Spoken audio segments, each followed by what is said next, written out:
Welcome to the First Turn. I'm your host, Hyena, and today, Llama and I are talking about some of the early info we're getting for Codex Space Marines for Warhammer 40k. We talk about the new campaign book and supplement for Age of Sigmar, and discuss the state of balance for both games, and more.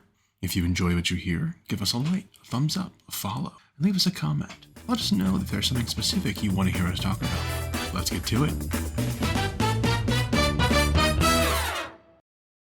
So I keep seeing these sites talk about the invasion fleet detachment, and then Reddit just echoes that. Mm-hmm. They just say, well, that one has this enhancement and this stratagem, though. So the other ones don't have it, so they can't be as good no matter what else they do. It's like, well, why don't you tell me why you think those are the two best things that make the entire army worth it no matter what build you're doing? Because I just don't buy it. I think in the case of the Tyrants, they have enough good stuff that they don't have to play with those two things to be better. But yes, the monsters are better outside of Crusher Stampede than in. So, like, Crusher Stampede just doesn't do enough for them. Right.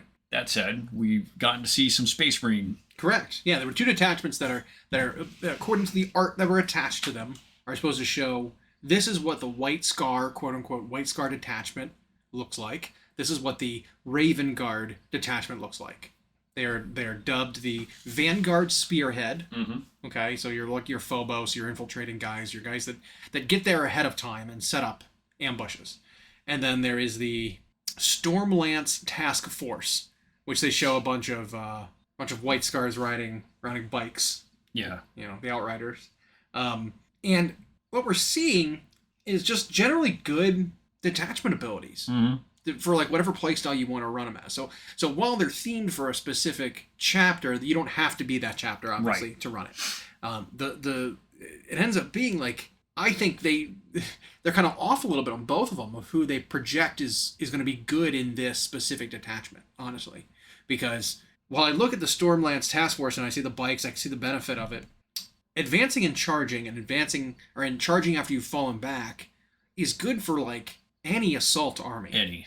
And it's not specific to bikes or anything like that. It's like, this applies to jump pack Marines. They even say, this works great with the new Hammer of Wrath rule for the assault intercessors with jump packs, which is what the assault Marines with jump packs used to have before they were gotten rid of, which lets you just do mortal wounds on the charge. Yep. It's like, well, right there you give an example of a really good synergy between a jump pack army and this detachment, but bikes don't have that ability. It's jump pack guys. So, like, the way I want to run my Raven Guard typically is with jump packs with both the Assault Marines and the Vanguard vets and stuff like that. And it's like, well, maybe if I want to play my Raven Guard the way I want, I would actually go with this quote-unquote White Scars detachment because it's just better for my playstyle. Whereas the Raven Guard detachment it's like, okay, well, it's embodying the sneakiness of that chapter. But really, it's like, well, what if I just sat back with, dreadnoughts and tanks, heavy intercessors, and heavy weapons that don't want to move, and they just sit outside of 12, firing their weapons with the ability to gain plus to hit bonus armor pen, and then it's harder to shoot them back. Like, to me, this detachment, while it reads as Raven Guard sneakiness, gaming wise, it's like, this seems like an Iron Hands detachment, right? Like, that's the kind of army that would benefit the most from this. Is like lots of big heavy guns, lots of just sitting in place and shooting, and then less retaliation. And we know the player base is already thinking that. Oh, absolutely. Yeah. But I think it's neat that they're trying to do that, right? And be flavorful and make the abilities actually powerful, because that version of that sneaky chapter rule is so much better than what Raven Guard had before. Yep. Because Raven Guard before, it was outside of 18, and you only had cover, or you were only -1 to hit if you were already in cover and then more than 18 away. Yeah. So like there's always hoops to jump through for not even that good of a benefit. No. And it was hard to claim it because 18 inches is nothing in that game. No. Like, it's so easy to be It's within the first 18. movement phase and it's like over. Yeah. So the fact that it's 12 now, it's like, okay, cool. I love that. And it's baked in -1 to hit and cover. Right. Yeah. Great. Yeah. But neat. So I gotta figure. So stacking though usually can't stack the same kind of benefit. Correct. More than once. So the Strike from the Shadows Vanguard Spearhead Battle Tactic Stratagem says, like, until the end of the phase, each time a model in your unit makes a ranged attack that targets an enemy that is more than 12 away, improve the ballistic skill and armor penetration characteristic by 1. Yeah. So if their weapon type is heavy, Yeah. They'd still sit still and get 2 better, basically. So characteristic improvements stack with bonuses to hit. Yeah. Yeah, so that is worded exactly like it is with Guardsmen. Yep. Exactly like it is with... So you're right. That's got Iron Hands, Dreadnoughts, and Heavy Intercessors written all over it. You sit still, you gain +1 to hit for being heavy. You get +1 ballistic skill from this stratagem. You're now hitting on 1s. Yeah. Well, heavy weapons, if it's a heavy bolter. You sit still, it becomes from a 4 to a 3 with a +1, you hit on 2s. Yeah, it's great. Yeah. Like, it's super good. Really. And even though the new missile unit got got capped at 5, even they could potentially benefit from that. Yeah. And then if you destroy a model, the icing on the cake is they battle shock immediately, which is fine. It's fine. Yeah. Because like a lot of the times when you're battle shocking, I don't feel like it's impactful enough. Because what good is it to battle shock the opponent in your shooting phase? Like if you're shooting at them from long range, right? Like they battle shock, they test on their turn, or it goes away immediately on their turn because they're not below half. Like I don't know. It's weird. You lower their OC to 0 for your turn. Right. You know, like what good is that? Yeah, unless you've got another unit right there. Yeah. To jump in and try to take the objective. I mean, maybe I could see if it's like you're doing a mission where it's control 1, control 2, control more. You need to control more than your opponent. There's 4 objectives on the board, right? You hold your 2, you shoot at them, make them battle shock on your turn. They go OC 0, they lose control of the objective because they're control 0. Yep. Now they're only holding 1 on your turn, so you're 1, 2 more then. That's actually a perfect example of how you would need that situationally. But trying to bank on that is so like it would just have to be that's something that rewards the savvy general. Yeah. Who knows when to take advantage of it. Yeah. But you're right. When I read that, even though it's called like Strike from the Shadows or something like that, it's like, no, that sounds to me like great big guys sitting back and just shooting. Yeah. And I assume we're going to see more like that where we can tell what they intend, but people are going to find a way to use it elsewhere. Yeah. But other than that, I mean, this stuff still all just happening to Space Marines. Yeah. We don't know of anything else like stat wise, if anything's changing with Space Marines that way, or any of their guns are changing. Like the rules we've seen leaked so far have been pretty minor. I mean, so here's a couple of army rules for detachments, and here's a couple of stratagems. Yep. Like that's it. We're not seeing artifacts. We're not seeing command traits. We're not seeing what any of the named characters look like. Any of that. We don't know. Weapon profiles. If the lowly bolter is changing, or a heavy bolter because it's just. Or if there will also be some built-in rules for chapter-specific stuff. Yeah, we don't know that yet either. I'm assuming not, which I'm okay if they don't. Yeah. We don't need that as long as like the army's rules are fine, and then the detachments have sufficient amount of support and benefits. I'm okay with not doing chapter stuff. Yeah, I imagine you'll still choose a chapter because you have characters like Gilliman, correct, and then all these named guys who are going to have a keyword, and so I still feel like there might end up something. I mean, it really just ends up being. But I think no matter what chapter you choose, you'll be able to choose any of these detachments. Yeah. It ends up just being like, well, you want to use a named character. Well, that's what your army is that chapter for that named character for now. No matter how you painted them, whatever, it's like you're that chapter for now. And to a degree, this also, I mean, it not only simplifies things a bit, but it also shows off the flexibility of Space Marines, no matter what chapter they are in terms of fluff. They can all play. Raven Guard can fight with heavy weapons just like they can fight with jump packs. Absolutely. So. But yes, you're right.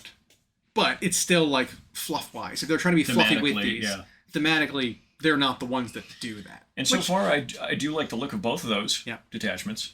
And have we seen all 6 or however many yet? No. They're going to have? Okay. We've not. All right. I don't know if we've seen more than 2. I know a bunch of stuff was leaked. A bunch of it was spoiled. I haven't gone and listened and watched because reasons. Yeah. And they did say it's coming very soon. Yeah. They included the word "very," so I have to imagine I'm okay with waiting. We're close to pre-order, which is good. I didn't want to wait too long. Yeah. I did get my hands on some of the new Iron Jaws stuff though, because we had that in. We were super allocated though. It was like one of 2 of every kit. That's all we could get. And that surprises me a bit because I don't know why they would limit an Age of Sigmar splash release like that. I mean, Iron Jaws are very popular in that game, but I'm just surprised the stores got so few. Well, it's interesting because the pigs, which are the highlights of the entire thing, the big pigs, make 3 different kits. Yeah. And our store was only able to get 2 total kits for it. Yeah. It's like, okay, so I couldn't even make one of each. Yeah, so unless you plan on magnetizing it, you're just... Well, what if I want to run all 3? What if you want to run all 3? I can't. I you want to run the boss, 2. you want to run the trio, and you want to run the one guy on it. Yeah. Like, and then you can't. Yeah, it's very weird. I did notice only one of the 3 has the keyword hero. Yep. So the other 2 are just units. Yep. Which is neat. Yeah, we were going through the stats earlier, and there are advantages to each of them. Mm-hmm. Mostly, it's cost, honestly. Yeah, the hero costs quite a bit more than the other 2, doesn't he? But he does. Yeah, it ends up being he's like 3. He's 380. Yeah. The crew is 270, and then the guy by himself is 180, and that is a very attractive cost at 180. Yeah. He is 12 wounds, 4 up save for 180, but his momentum ability I think makes him super valuable. Like the way they play, because they don't have a damage track per se. Right. They actually get better as the game goes based on how much momentum they get, and they get momentum from running and charging. Is the 2 ways they get momentum. And I think we were mathing out, by turn 2, you should probably have your 5 momentum is the sweet spot that you would want. Through starting with 1, you can't go below 1. Running on the first turn, and then running on the second turn, you should be able to gain up to the 4, so you can charge that turn. Yeah. And so that ends up being this powerful thing, and then once you complete the charge, you get D3 more, so you should hit 5 or 6. You guarantee are 5, but if you hit that 6 momentum, like you were your top bracket. You know what I mean? And how much points wise is the current boss on Cabbage Dragon? Oof. Not the named one, but the. He's a lot too. I think he's like 420.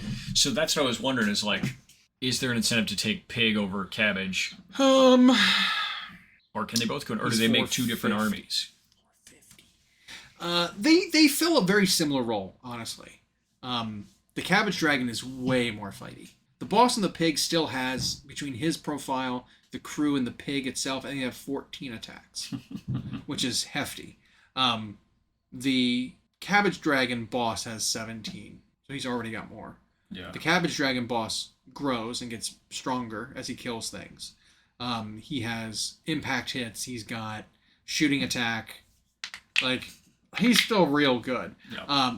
The benefit of the Pig boss, though, is he's able to do this bowling ball thing maybe better than the Cabbage Dragon does. Because the Cabbage Dragon has the destructive bulk ability, which allowed it to smash into your opponent when it charges, and then after that initial hit, if it's out of combat, then it can charge again, basically. Or is it charge again, or is it just you can move another certain amount of inches, then do the destructive bulk again, or stomp, or whatever it is. It basically do a monster action. If it clears out the opponent's, move again, and then do another monster action. So it's still gaining additional movement, but the Pig has what it used to have, where you charge in, you do a thing, and then you charge again over the units and get deeper. The interesting thing about that, though, is both charge movements count as charge movements.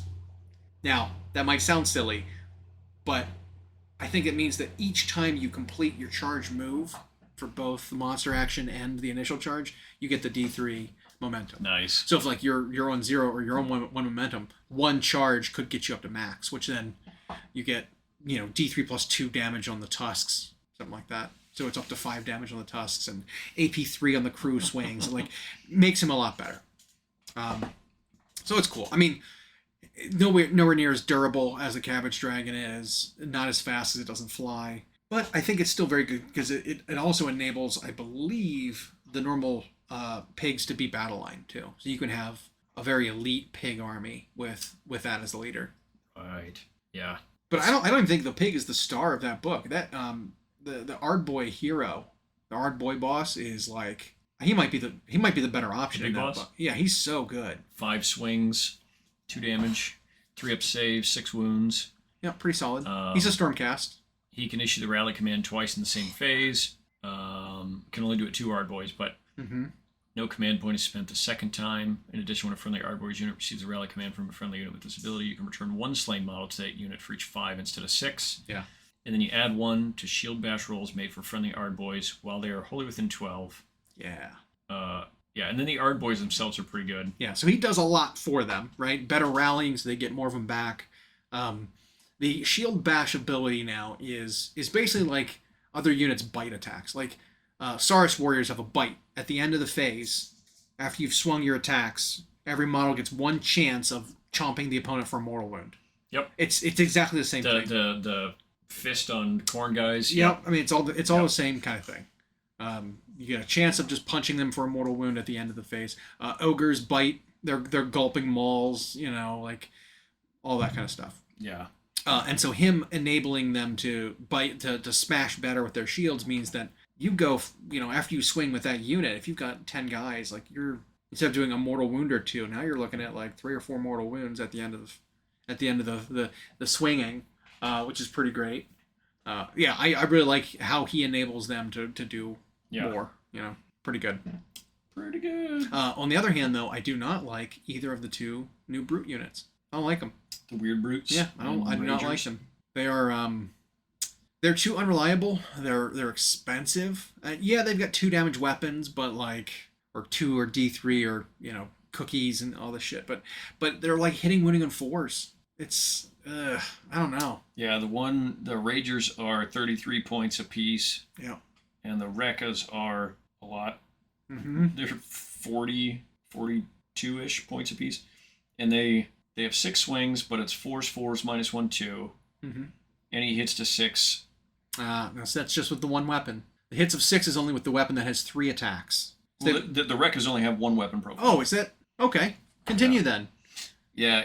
No, I'm sorry. Yeah. Sorry, I was thinking of the wrong thing. Yeah, it's their flaily thing, Yep. and it's exploding 6s to hit. So it's like you get double hits on hits of 6. But it has to be against a unit with 10 or more models. Yeah. And then they get 2 hits instead of 1. Yeah.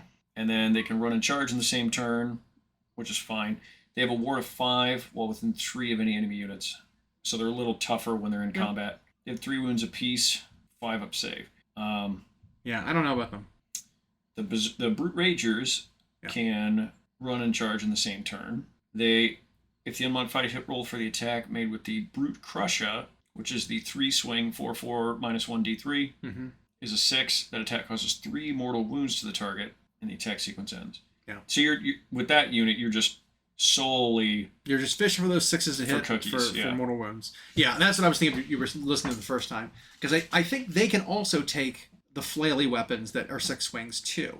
Yeah. But they have the option to take the 3 swing weapon that's 3 mortal wounds and a 6 to hit. It looks like each model can have a different weapon. Yeah. Each model is armed with one of the following. They can have the Chain Smasher, which is the 6 sort of weaker attacks. The Mighty Gore Haka, which is 3 attacks at 3s, -2/2. That may be the best. I know, exactly. Don't even go their special weapons. Just go the Gore Hackers. Yeah, because I mean, even though that Brute Crusher can pop for mortal wounds, unless the Iron Jaws, which I'm not that familiar with them, have something in their original battle tome that benefits brutes or keyword brute, which I don't know if the Mega Boss does. I don't think so. They're just hitting on 4s and you're hoping for 6s. Yeah. Otherwise, with 3 attacks. Yeah, you're 50-50 in it. Whereas the Hakas are 4 attacks on 3s, right? 4 attacks, 3s, -2/2. It's 3 attacks. Oh, it's 3s, -2/2. I would take that all day. I just think it's the most consistent option. Yeah. That unit, I'm not mad at that. I kind of like that Zogrok Anvil Smasher, the unique character, but the fact that he actually has to choose which weapon he's going to. Yeah, which is atypical for a lot of named characters. You have to choose which option you want. Not all of them have that. I like both options, but I think one edges out. I like the one that smashes wards. I like the hammer. Yeah, he's got the ward smashing choppa or the grunted tongs. Yeah. So the benefit of the tongs is that it gives his prayer, essentially, his prayer ability, +2 to the roll. So he gets the prayer no matter what, which goes off on a 4. And you know what? I don't think that's a prayer. I think it's just an ability. But it goes off on a 4, no matter which weapon he's equipped with. The tongs give it +2 to that roll, so it effectively goes off on a 2. Yep. But you don't lose the ability if you don't bring the tongs. So I would bring the smashing choppa. Yep. And then just hope I get the ability off on a 4+, so I can have both. Yep. I don't think the ability is so crucial that you basically need to guarantee getting it. It's good, Yeah. But is it like, oh, I'm going to give up the ward thing? That's like what he does. You know, he goes and punches guys and takes their wards away. Yeah, I mean, it just makes it so 6s to hit with an Iron Jaws unit do mortal wounds in addition to any damage. Yeah. And so whether that's on a 2 or a 4, I mean, it depends on how bad you end up needing mortal wounds. Mm-hmm. Otherwise, you go with his other one, and that's just if he hits on a 6, if the target he's attacking has any wards, they're gone. For the rest of the game. Yeah. Yeah. Pretty big deal. That could be huge. Yeah. I mean, he's got to get there, but he's also not that expensive. He's 160, but I like him. I do too. He's super cool. Yeah. Yeah, I was really happy with their little mini release. That was a neat way to spruce up an army. Yeah. The Trogs, Trog herd regiment. It's a weird thing, right? Because most regiments of renown they've done for AoS so far have been these like basically battalions, little detachments of specific models that you bring, and they're 400 or 500 points, whatever. Mm-hmm. This new regiment of renown for the Troll King is bizarre. It's basically like, think of the Orc book and how it was broken up into the Savage Orcs, the Swamp Orcs, the Iron Jaws, and then you have the Big Wog with them all together. Mm-hmm. No other army has really done that way, I don't think. Well, this one is sort of like that. So you've got Gloomspite Gits as a whole, or you bring this Trog herd thing, which is a separate sub-faction that disregards all of the books like army rules and objectives and artifacts and spell lores. It gets rid of that stuff, I believe, and then substitutes its own, and then has different rules for army construction. It's really bizarre. So in this little regiment of renown, you're not allowed to bring allies. I don't think it disqualifies you from allying things in. You have to bring Gloomspite Git stuff, but anything that's not a hero or monster becomes battle line. So it opens up all kinds of possibilities for army building, because everything's a battle line now. Yeah. Right? Like, you can just spam trolls if you want to, because they're all just battle line. That's this is how you bring your trolls now, I think, is you do it this way, because he gives so many benefits to the troll army that it's like, yeah, you bring him in trolls if you want to play trolls. Yeah.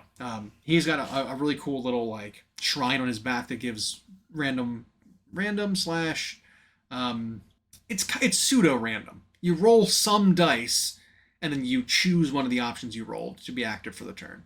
And some of them are very, very good. Some of them is just like bonus regeneration. Some of them is like ward save, like a 5-up ward for the turn. One of them is +1 attack on melee weapons, which is good for him. But the biggest benefit is that in this sub-faction detachment thing, he applies that whatever he selected to like troll units within. Is that his laystone? Yeah. Yeah. Yeah. The whatever malfunctioning laystone or whatever.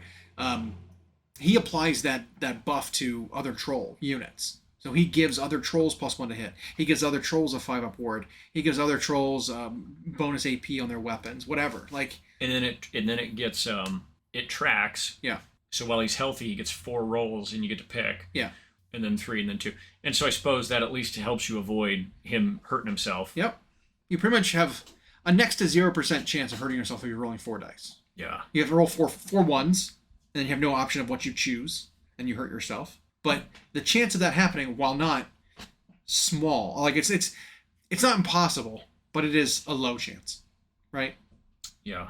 And that's he buffs himself with it. Yep. He buffs himself, and then so he either gets +1 to attack with all his weapons. Yep. Improve the Ren characteristic by 1. Each time he receives a command on a 2+, you receive a command point. Unmodified hit rolls of 6, made with missile weapons that target. Oh, only unmodified hit rolls of 6 by missile weapons that can score a hit, and he can get a ward. Yeah, and That's so hilarious. with the sub-faction thing, he gives that to other trolls. Mm. So whichever one you choose, they, I believe, get that in the same verbiage. So making your trolls all only be shot on a 6. He is a math amplifier. Yeah, it's pretty great. Yeah, I like it. And +1 attack on his crazy antlers. Yep. Yeah, okay. Yeah, because it already has 2 attacks, 2s, -2, D3 +3. I'll take a 3rd. Yeah, right. And then his club hits pretty damn hard too. Yeah, he's really good. Mm-hmm. He's only 320. And the difference there is, see how he's crazy like that for 320? Pig Boss is 380. Right. It's almost like they're valuing the speed and the momentum ability. Yeah. Super More high. than his sub-faction ability. I don't know. Yeah. It's interesting. That's neat. Yeah. I wonder if there'll be more, because I prefer them not only ripping more and more of the old fantasy band-aids out of AoS, but then when you have this conglomeration of factions, put 3 of them together in one book, and then give them all those ways to play. Yeah. Or if it's like, here's a separate way to play, you bring a faction leader. Yeah. They have their own army of renown because they're a faction leader and they play different than the normal army. Mm-hmm. I like that. Yep.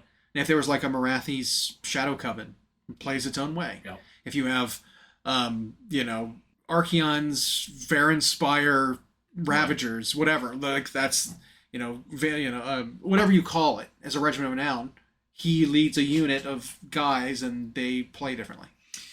Whatever. Speaking of named characters, so there was an AoS tournament might have been Australia. It was a GT that had over 100 players.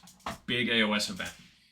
And it was like one of the last ones before we got the Battle Scroll update. So it was still using the previous stuff before the points modifications. And the guy who won was playing Seraphon. Okay. I like New Seraphon. I think they're really good. And, but he was playing a battalion that... is it the Wizard? Okay. Wizard Hunter. It was a core battalion one or something like that. Well, anyway, it turns out his list was illegal. Because in that list, you weren't supposed to be permitted to take any sort of, I think, unique or named allies, and he had Gotrek in it. Oh, interesting. Nobody in the tournament caught it, even though they played against him.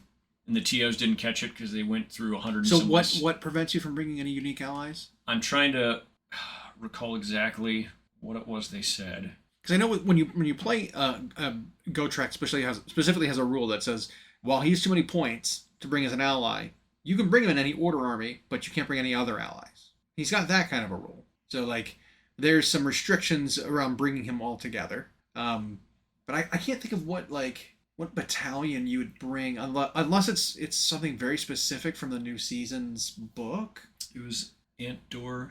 Yeah, so that's the new season. Yeah, interesting. Yeah, they just said that they realized after that Wizard Finders. They just said there was something they realized only after it was over, because some players brought it to their attention. Okay. That the list was illegal and it had to do with Gotrek. Very interesting. So I'm trying to read what that battalion is. Wizard Finders. That's the battalion name? Wizard Finders? Of Antdor.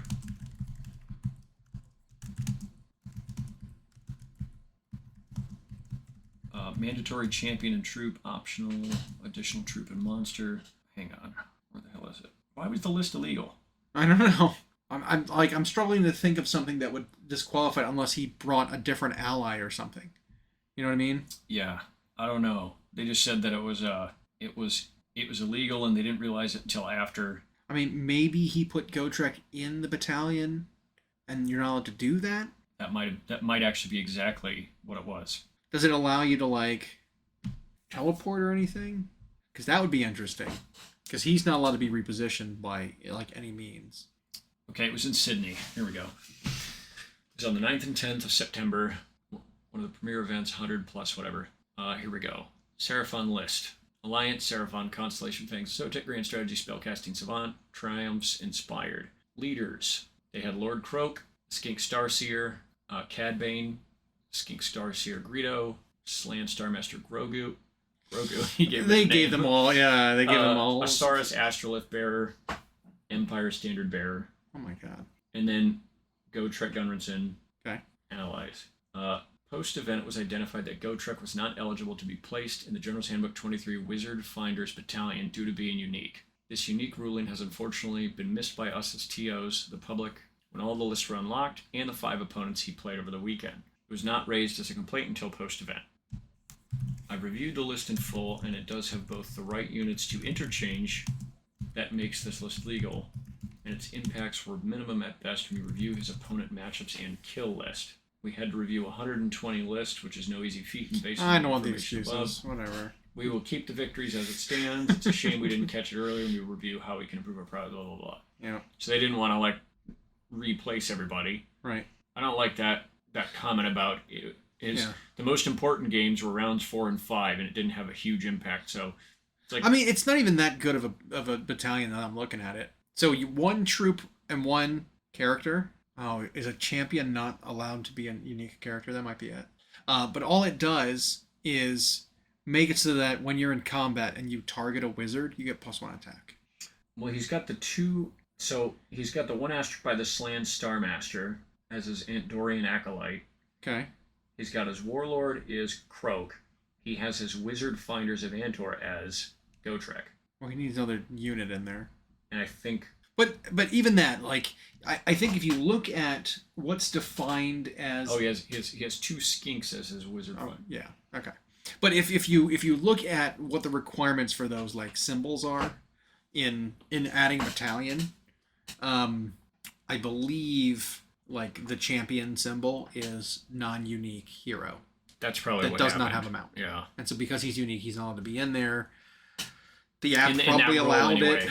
Yeah, right. Yeah, and like that is such a small benefit that if it was like if he was told, hey, you're allowed to put Gotrek in there, he's like, oh, I'm sorry, yeah, just put the Ashloth Bearer in there. It's like, who cares? You know, like Yep. Well, and Gotrek does not need it. He's going to obliterate a wizard anyway. He Right. doesn't need the +1 attack. And I mean, I guess this goes back to like when they did the Iowog event, Yeah. and it was discovered after day 1 that someone's list was technically illegal, and nobody wanted to be a dick about it, but they both, and the player had no intent of having it be illegal. He saw it when the other player pointed out, and he was like, "Oh shoot!"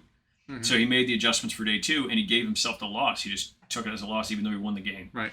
And that was a matter of sportsmanship and people realizing illegal is illegal, and in a tournament you have to be pretty technical. Yeah. But they did point out, like, they actually put his kill list there, and it looks like he like never once killed a wizard. He killed like, or wait, what's Avalanor? Valinor? Avalanor? Is that Lumineth? I think so. That's the Stoneheart King. Yeah. The big cow. Yeah. He's not a wizard. Killed some Stone Guard, killed some Death Rattles, killed an Incarnate of Gur, killed some Alapex Sharks, killed a Mortis Guard. Yeah, so anyway, and the fact they said he could have swapped. Yeah, just put a different hero in there. Yeah, and so in that case, I feel like them deciding he still wins is probably fine. And he might not have even realized. Like you said, the app might have just let him do it. So like that kind of a mistake is, I think, is fine. Yep. That's when you can excuse like, oh, yeah, okay. Yeah. Because ultimately, it literally had no effect. I mean, it might have had some effects on like decision making for your opponents, Maybe, yeah. right? It's like, oh no, Gotrek is Wizard Hunter. He's +1 attack. But it's like, if he's getting into your wizard, no matter what wizard it is, he's killing that thing. Yeah, he's anyway. killing every wizard Like, in the game. it doesn't matter that he had +1. Even to the his Gash, attacks. even Arcane. All of them. He's obliterating them. All of them. Yep. He is such a ridiculous monster of a character. Yeah. All he does is kill. Yeah. Any of them will die. And this wasn't a case of like playing extra points of models Right. or whatever. Or like improper like unit selection. Right? It's not like, oh, you went over on points, or you include this ally when you weren't supposed to, Yeah. or like you had too many behemoths. It's like, this is a pretty minor thing. Yeah. Whatever. The other undefeated list there was a Soulblight Gravelord. Okay. Those were the two. There were 3 5-0s. The other was an Ironjawz before they got the new book. They were okay before the new book. They really were. And it looks like they use a lot of brutes. Yep. Brutes are good. Brutes lower opponents' objective control, essentially. If you're fighting 1 wound guys, brutes are like, nah, you don't control this objective, I do. Yeah. Which is super cool. And then there were some 4-1s. A Gloomspite Gitz. Okay. Another Soulblight Gravelord. Host of Slanesh. Maggotkin of Nurgle, Drowned Men. Okay. A Big Wog. Did a 4-1. And then 3 more Soulblight Gravelords. I mean, yeah, they're and then just super good. Blades of Corn. So lots of people in the 4-win category. Yeah. Of different variety. But you notice what we didn't see is any Slaves of Darkness, Skaven, Stormcast. Like, in fact, which I was just going to get to because I saw that like the next rank of stuff, you get a lot of Ossiarch and Disciples of Tzeentch, and then you have to go down to 27th to get 26th to get a Stormcast, 27th to get a Slaves to Darkness, and the first Caradron Overlord is 30. Yeah. And then I didn't see Skaven for a while. Well, because Skaven can't score. They can't. They can't score objectives in this. Because, like, It's weird. The problem with the Skaven book is that they want you to go really heavy. Like, you're incentivized to go really heavy into one clan. But any given clan doesn't have enough battle tactics to, like, win a game. No. So you need to go into every clan in order to have more available to you. But if you go wide like that, you can't score any of them from any other clans because it requires you to have multiple units doing multiple things. It's like, it's a catch-22. And it's just like, while the units do fine, killing-wise, maneuverability and like damage output, all that's fine. You just don't score objectives. And that's how you win, is you score objectives. Yeah. Like, a lot of times you're not tabling your opponent ever. Even if you do, you still need to score objectives. They just don't get points to win. And speaking of which, you know what's funny is I think both 40K and Age of Sigmar are Games Workshop's trying real hard to steer the game to be about scoring more so than killing. Killing is obviously still important because it can help you get to your scoring, but we've seen in both games recently where someone might be losing that damage output battle, but if they're scoring, they can get out to an insurmountable lead. And when I was circling back to the first thing we talked about, when I was reading some of this input about how to play the new Tyranids, everything they were basing a unit's value on was damage output per point. Yeah. And I was like, well, so you're relying on a damage race with an opponent, but there's just going to be armies that mathematically you lose that to. I don't care who you are. How do you win a game if like a game is lost if you have less damage up than your opponent? Then you're saying that whenever you match up against them, you lose 100% of the time. You just accept the loss, right? It's like, that's not how the game is played. No. So many times, dice skew things. Dice skew things. Different things have different ranges. If you can stay out of a range of something, its damage per point output is 0. Right. If it can't shoot. Yep. If you have lone operative on a unit, and your whole army has this. I mean, it's there was a Savage Orc army that one of the sub-factions is you cannot be seen if you're more than 12 inches away. Or it was a Swamp Orc sub-faction. You can't be seen if you're more than 12 inches away. Well, guess what happens to cannons and long-range, like, archer units that do mortal wounds? They can't see you. Yeah, they don't have valuable targets now. It's 0. That's their value, is 0. It's wasted points for them for the first however many turns until they get in range of you. And we don't even see, I mean, even though Gotrek was in that list, we don't even see him that much anymore because while his damage per point output is ridiculous, he could cost 1,000 points and still do a lot of damage. He has to get there. Yeah. And there are armies that can just avoid him. Like, so, and we see that in 40K too. Like, if the Tyranid player's hope is the damage per point output, what are they going to do when they run into, let's say, the Space Marine Codex comes out and there is a crafty way to build that army that can just kite outside of 12 all day. Right. Or you go against Eldar, who are just going to damage per point beat you anyway. Like, or Custodes, who damage per point are going to. So, like, yeah, you're right. You have to have some other way to win besides killing. But I get it, because for 20 plus years, and then however long Age of Sigmar has existed, the damage you can do was always like the first thing that mattered in list building. Yep. But you can win just by scoring. So, but kudos to that. Seraphon seemed pretty good. Yeah. Looked like a fun list. I think Croak's just anything with Croak in it is super I cool. think it sounds like he went probably summoning list then. If he's lots of wizards, Ashloth Bearer, skinks, it's not my style. That's not your style. You like I like feral dinosaurs biting people to death. That's my thing. Yep.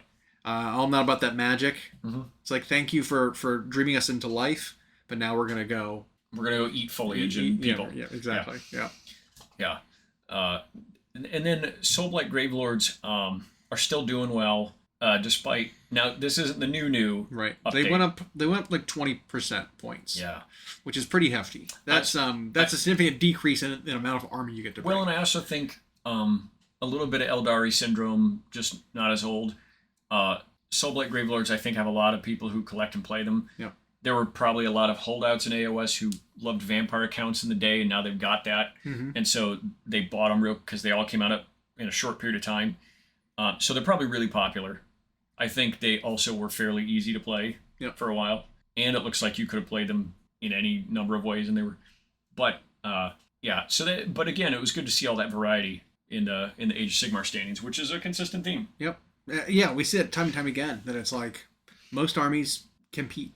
Yeah. Like most of them can can participate in the top 8s. Yeah, we looked at it was like 18 of the 24 factions are within like 8% of each other. There's only a few underlying ones that are below the percent, but it's just below. Yeah, and there's not many that are above. Yeah. Like a 57% is unacceptable, but it's like that's only like a little bit. Yeah. You know, 45 and 55 is the acceptable band. Yeah. There were like 3 armies that were above, and they were only like 57, 58. Mm-hmm. There were 5 armies that were below the 45, and they were 44s into 42s. Yeah. You know, I think Skaven was the worst at. Yeah. Was it in the 30s? It wasn't 39%, right? No. It wasn't that low. They were all everything was above 40. But it's been for a while. Yeah. Stormcast and Skaven, and then Cities was down there too. Yeah. The old Cities of Sigmar was because they're technically new one isn't correct officially. Well, then the models aren't out yet either, Yeah. so it's impossible to play that army. Even if the book became legal, because the book's even not technically out yet. This is a special edition book that we have in advance, but you can't. Because they did that. They did that with Slaves. They did that with Beast Snagga Boys. They did that with Black Tech, where you got this early copy, but not everybody had it, so it technically wasn't legal. Yeah. Votan they did that with when that first box came out. Although that is one that has hovered dangerously close and sometimes dropped into that bottom rung is the Slaves to Darkness. They just can't seem to, despite having all this shiny new stuff, they just can't seem to get it together. Yep.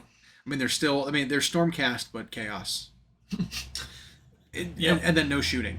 Like no shooting. I mean, that's how it ends up being. It's like, well, you're big, you're tough, you're heavily armored, you're slow. Yeah. But you've got the same kind of damage output as Stormcast has, essentially. You get some better buffs because you've got your marks. You get to like set that up for purpose building your units ahead of time. There's more like decent army synergies, but you're still very, very slow. Besides a very select, select units. Like you can do a Slanesh Demon Prince, Slanesh Ogroid unit that can basically guarantee charges 30 inches away. Yeah. Like you can, that's pretty scary. But if that unit hits its target and then either doesn't do enough or God forbid it whiffs its target, it's out there 30 inches away from your army by itself and then just dies. Yep. Right. It's a dangerous thing.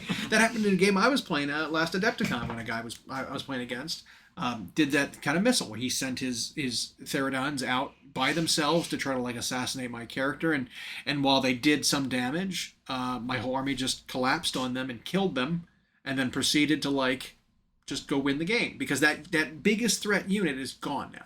Yeah. So I mean, it didn't quite do what he had hoped. Therodons being down to 150 points for 3 might make that a little bit less dangerous. That's less risky. Yeah. You know, so maybe you'll see that more. Because you're not losing as many points now if you go and you send them off to go die like that. Yeah. So I don't know. We'll see. I mean, they had some pretty decent points changes to a lot of their key units. So I mean, maybe that'll help. Like the whole book was in green in the last thing, so we'll see if that helps them.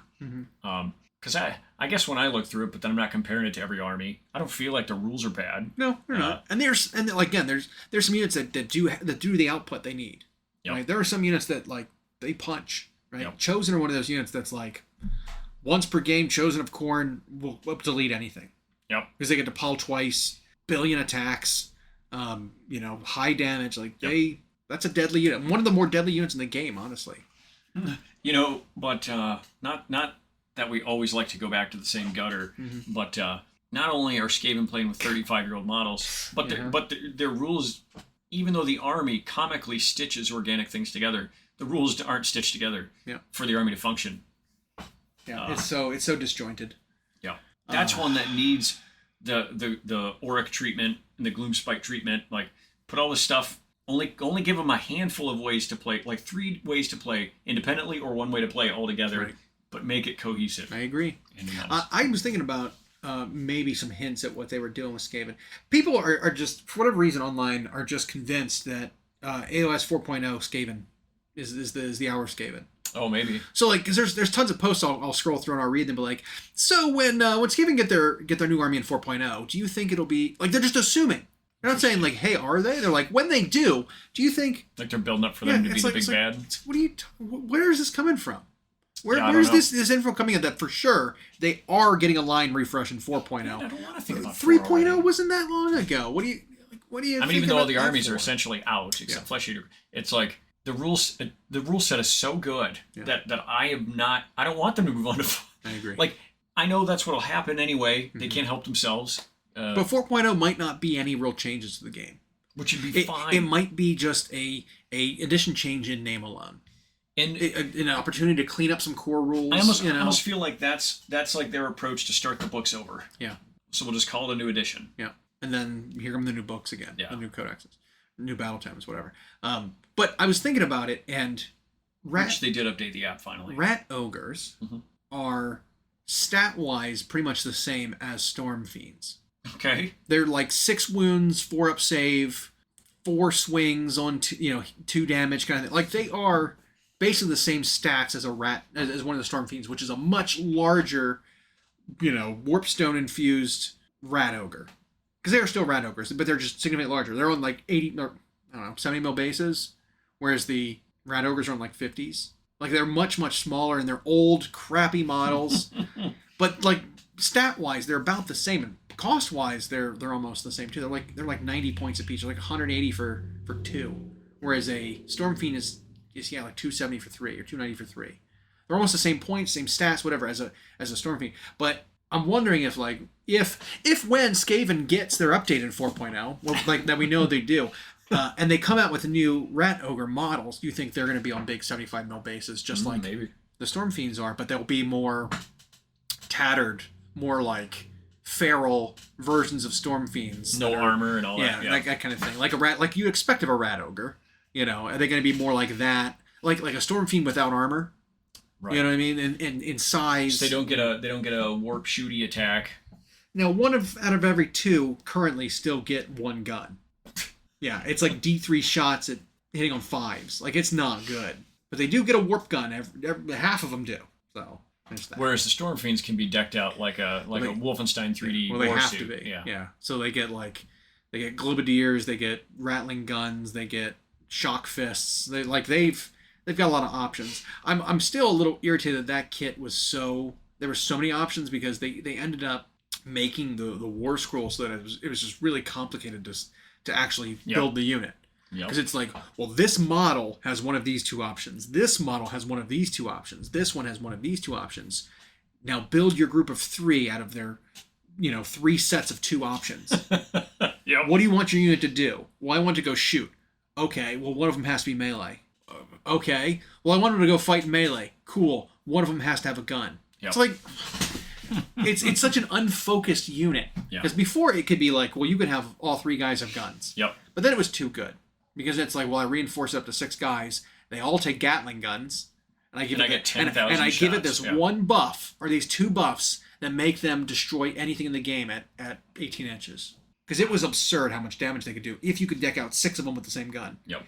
So they toned that back a little bit by making you have to choose, specific weapon options. You can only have 1 Gatling gun out of 3. If you have 6 guys, 2 Gatling gun users.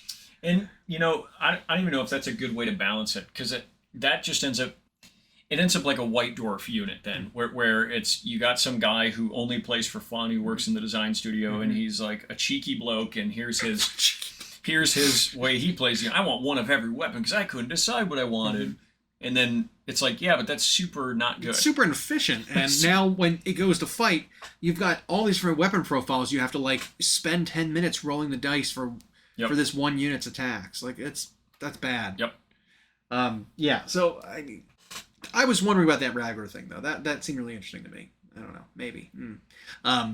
Other things that are coming up, there have been hints to, is Flesh Eater Quartz is hints galore. And we think a number of rumor engine stuff has to be them. Yeah.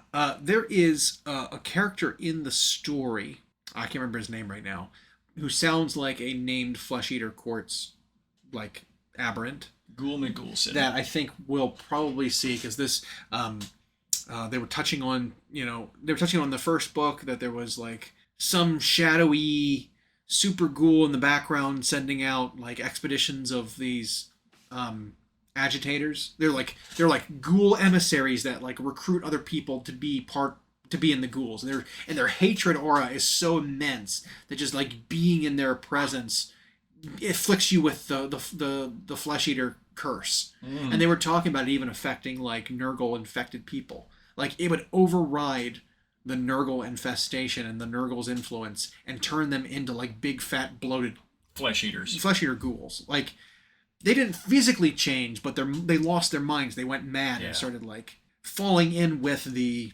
delusion, you know? They thought about it as often as Charlie Day. Yeah. Thinking about ghouls. Yeah. Ghouls. So I wonder if we're going to see, as part of the Flesh Eater thing, some kind of big character, centerpiece-y kind of super ghoul. Because there's been plenty of, like, bones and shredded flesh and like, skin capes and, like, taloned feet. I would love to see something like that for them. I'd love to see a new, like, we would expect some kind of armored ghoul, mid-range kind of armored ghoul unit. I would love to see something like a new Terrorgeist, if they're going to keep the Vargeist, the bat, the foot bat, the old metal, like, dabbing bat model, you know? The furry bat. Vargulf, is that what it's called? Yeah. The Vargulf. He was enormous in Total War. Yep. He's like way bigger than he was lore-wise. But so were the Bone Giants, and so were the Jabberslice. They were all way bigger than they were on the tabletop. But I'd like to see if they're going to keep that guy, a new model for him, or like I said, the Vampire Lord and Ghoul King riding the Terrorgeist / Zombie Dragon. While it's a really good plastic kit, I wouldn't mind seeing that get updated either. A new Zombie Dragon. I don't know if they will. Or a new Terrorgeist, like. I don't know if they will, if only because it's still in, like, the newer style. Yeah, true. But some of the bits we've seen look like it could be skeletal dragon claws, fleshy shredded wings. Like, I don't know. I could see something like that being the case. Yeah, we just don't know the scale of those bits. Exactly. If there was some named guy, which they need, which I'm all for, I hope they go in a route that we don't see as often as I would like, which is have him by himself, medium-sized, like Catacross sized, but not with a crew of... man, how cool would Catacross have been if he was just a guide by himself on foot? I even think Alariel, if she would have been on foot. No beetle. And the beetle's just another unit. monster. I agree. And maybe she gives him benefits if he's nearby. Same thing with Teclis. Yeah. Just make Teclis by himself and then make Selenor its own model. Yep. Like, I don't need these team-ups. Right. Of, like, here's a monster plus your character. They're not riding... No one's not riding the other one. Yep. They're just on the same base together. Or even if it's like, but they always seem to, well, when we want to show how important this guy is, we're going to have him ride or surf something. Right. And sometimes it's like, just have him... I mean, it kind of started with Archaon. Well, Dorgar is a mount, and he's riding it. Yep. It's like, all right, stop there. Let him be big and impressive. Right. Let other people, even if they're godly wizards, just be by themselves on foot. Yeah. What's wrong with that? I'm fine with that. They gave us Gotrek, who's one of those on foot, but he's the... And it's like, but there were sometimes, like, the size of, like, Alariel or Catacross or Teclis, they're so much bigger than human. Mm-hmm. And it's like, they would have been really impressive just on a 50 or 60 mil by themselves. And then that monster's another thing. And sure, maybe they have rules that benefit each other, so you might be incentivized to pay points for both. Right. But they don't always have to be riding the thing or tag teaming it with it. And so I hope that if they do some ghoul monster guy, it's like Radagar or whatever, where he's just monstrous humanoid ghoul by himself. That'd be super cool. Yeah. Let him go out. Maybe even have wings. And have him be... And maybe he can have a weapon if he's delusional and believes he was once a noble of some kind, which I think is the coolest part of their fluff. Or have him just be feral. He stands there naked with claws, like, and eats things. It does seem like the more regal, the more noble ghouls do have fancier armor. We've seen some examples of newer ghouls through, like, the King's Hunters, court, whatever. The hunt master is a guy armed with a polearm, but he doesn't realize that he's lopped his hand off and just inserted spear into wrist. Like, he's got, like, pelts, he's got armor pads, he's got a breastplate, like, he's wearing armor. Like, the gifts of armor are still bestowed upon the wealthy and the noble and the higher members of society. So I could see a ghoul king, like a king, being, like, even borderline, like, clean armor. Well, that it's interesting is there's some newer Necron fluff that's like that, where these random pharaons and lords are waking up in their tomb world and they still think they're back millions of years ago in that time, not realizing everything's changed and they're just this automaton. And that kind of delusion, they still seek after princely things. And so I could see you have these guys. You see Necron still like eating an apple, and then everyone's like, "What are you doing?" Yeah. Like, it's just gumming up your. like, He doesn't realize. He's like, "What are you?" Yeah. Get out of here! I'm eating. It's delicious. And he's like stops 3 times a day, and they're like, "This guy, he impedes our progress. He's stopping so many times a day to shove." Biomaterial into his fabricator. Like, what is he doing? Like, yeah. And it probably does to him, like when that episode of WandaVision where Vision chewed gum or whatever, and it like literally got stuck in his gears. But I could see the Flesh Eater Court, like the nobility still believing there, and so they have a vanity about them, even though they're hideous. Yeah.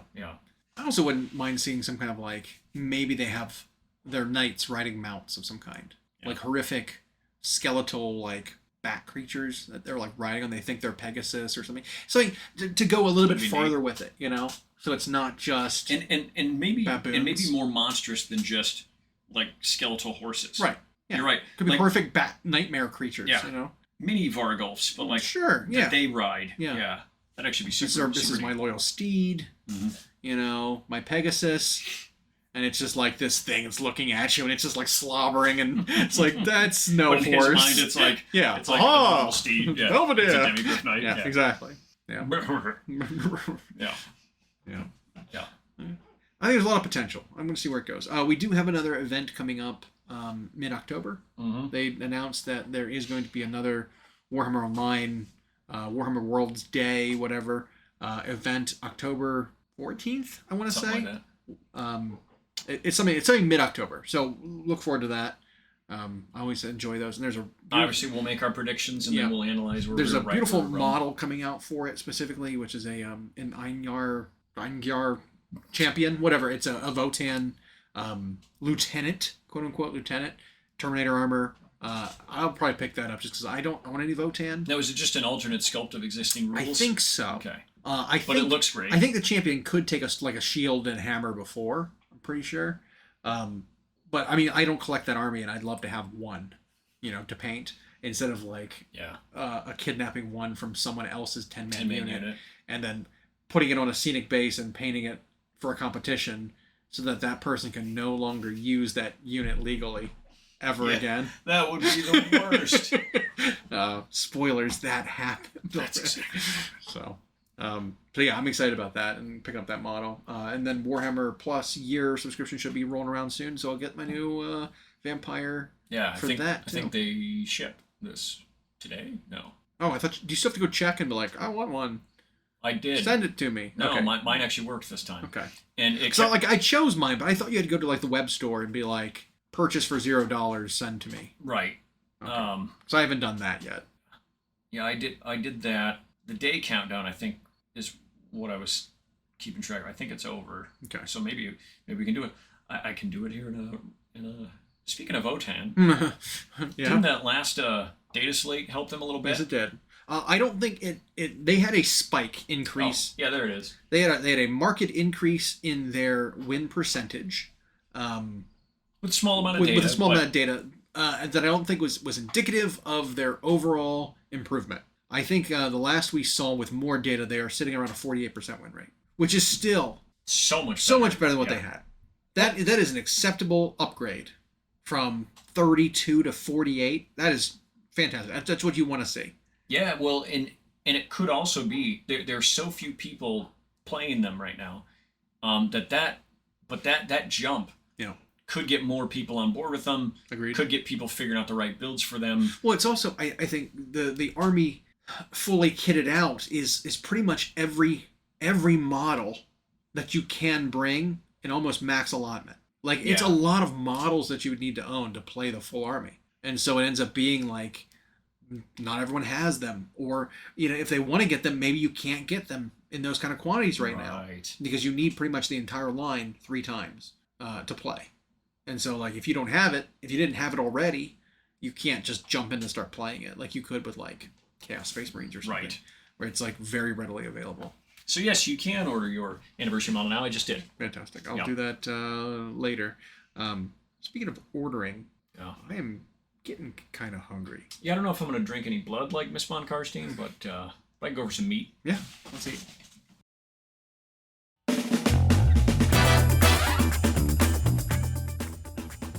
Thanks for listening. We hope you enjoyed. Check out our new episodes every Friday on Google Podcasts, Spotify, and Audible, or on Podbean. You can also follow myself and Llama on Instagram for more. We are at Hyena Paints Minis and at Llama Paints Minis.